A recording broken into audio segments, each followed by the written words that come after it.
soul.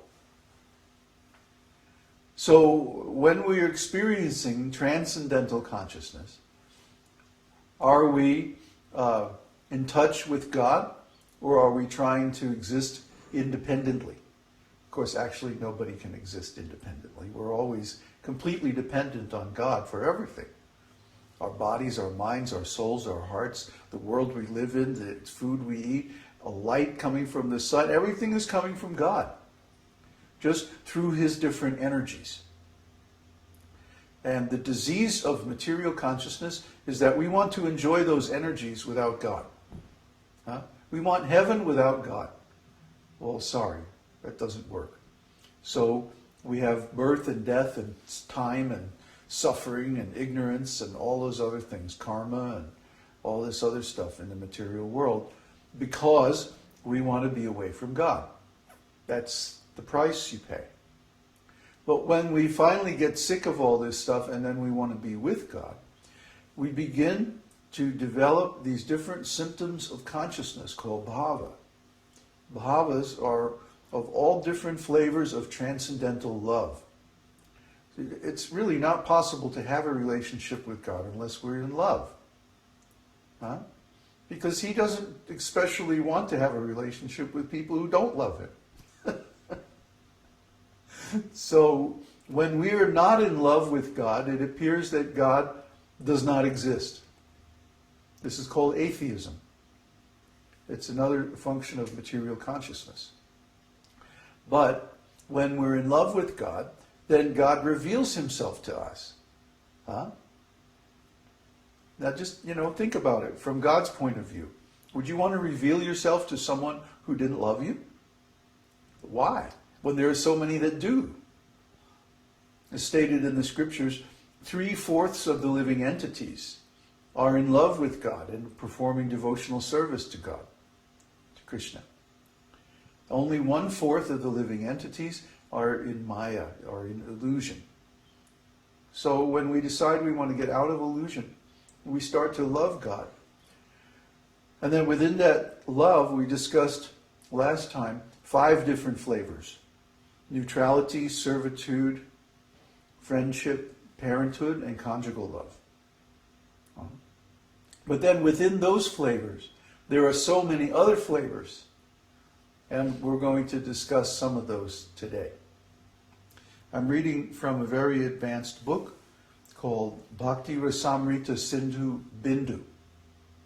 And this is a summary or a capsule study of Bhakti Rasamrita Sindhu. Bhakti Rasamrita Sindhu means the ocean of nectar of love of God. There's an ocean, and this ocean has no shore, and it has no bottom either.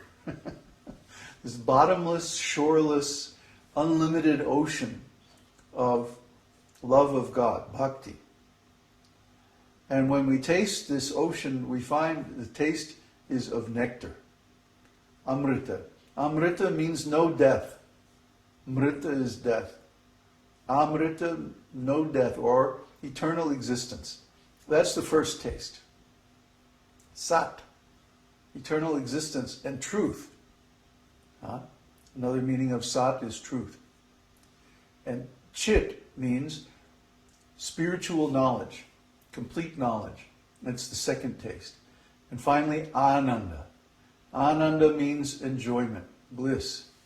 So the tastes of this ocean are of 3 kinds: eternal existence, perfect knowledge, and perfect bliss, without any mixture of unhappiness. In the material world, even when we get happiness, it's mixed with unhappiness. There's no pure happiness in this world. That's why everybody's suffering. We see it every day. Yesterday we went to the store. We went to this huge market downtown at the central station. What's happening? Is that not working right? Well, a little choppy. I'm trying to improve. Okay.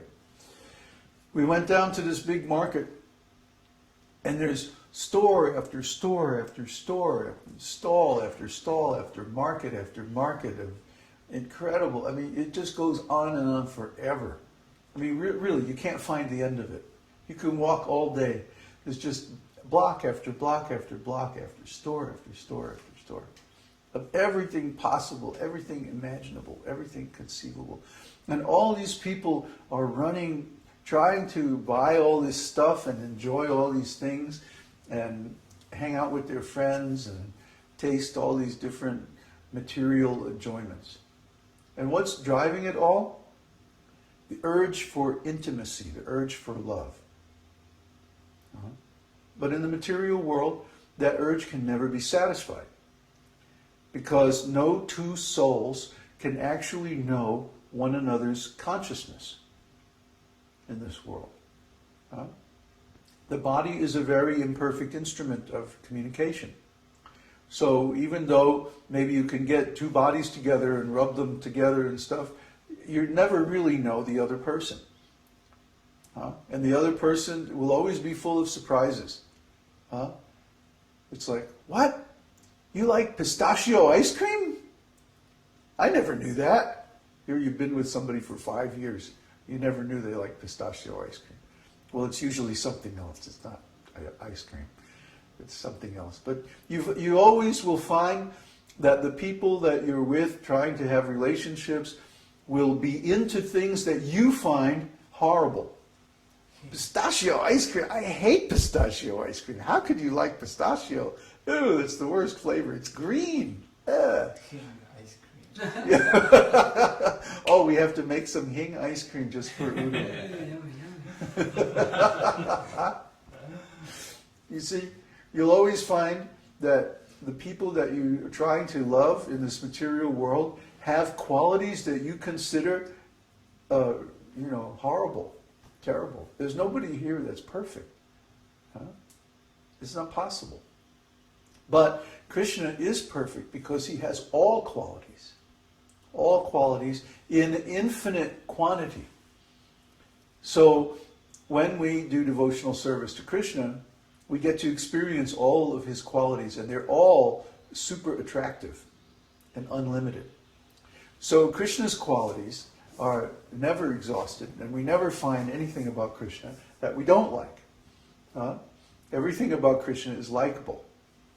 So then we start to think various different things when we're in association with Krishna. And the first one is called nirveda. Nirveda means to reproach oneself, considering oneself to be fallen and worthless. That's the first thing that we find when we're in contact with Krishna, is that we feel very contaminated, useless, worthless, because we see how beautiful and how wonderful Krishna is. Krishna, all his devotees, all of his abodes, all of his pastimes, all of his qualities, everything is marvelous and wonderful and self-effulgent and brilliant, fantastic, incredible. When we first read these pastimes in the scriptures, we're going like, oh, this is too much, this is impossible. How could anybody be so wonderful, so perfect, so great? And then when we actually contact Krishna, the first thing we feel very humble. Nirveda. I don't know anything. I have no knowledge. I have no real taste even for this. This is the most fantastic thing I've ever seen.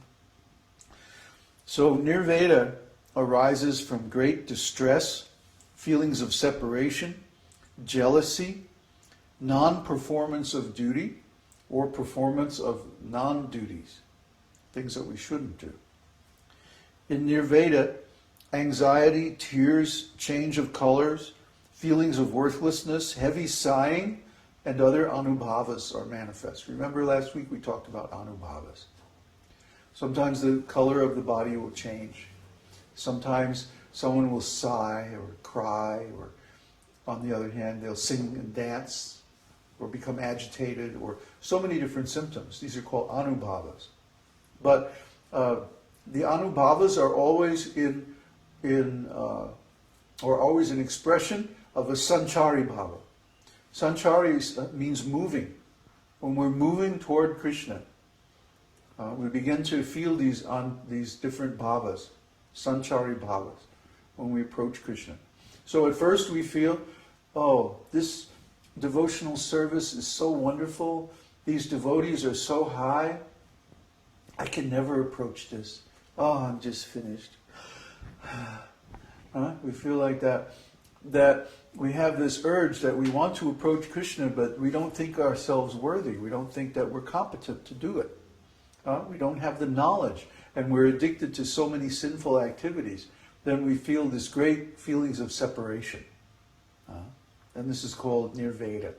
I remember the first time that I saw some really advanced devotees who were actually following the esoteric teaching. They were talking together, getting ready for a program. And I was just looking at them and looking at their energy and like, wow, they were so pure.